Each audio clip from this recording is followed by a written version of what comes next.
Vous vous rappelez certainement la conversation du roi David avec le prophète Nathan.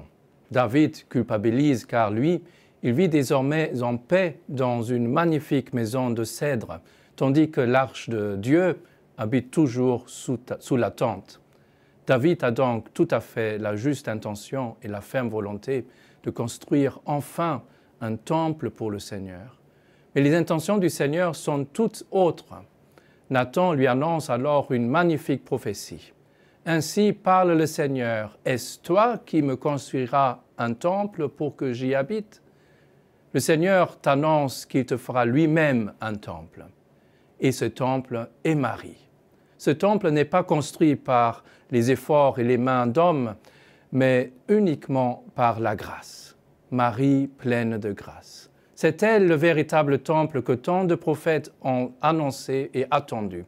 Elle est plus belle que tous les autres temples et cathédrales qui n'ont jamais existé pour accueillir le Seigneur.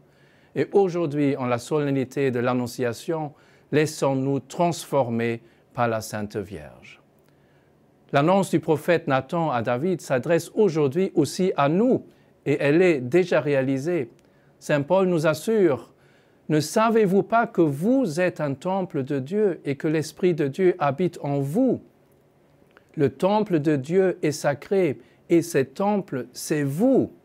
Ce temple que nous sommes, nous ne l'avons pas non plus construit par nous-mêmes. Le temple que nous sommes est un don, une grâce. Et si malheureusement ce temple n'est pas encore achevé car nous ne sommes, à cause de nos infidélités, pas encore entièrement comblés de grâce, nous avons pourtant la ferme volonté de ressembler chaque jour plus à celle qui nous a donné le Seigneur. Mais n'oublions jamais, c'est le Seigneur lui-même qui se construit son temple. Ne comptons pas alors uniquement sur nos propres efforts, car l'attitude fondamentale à avoir est celle de Marie. Qu'il m'advienne selon ta parole. Ayez un joyeux carême.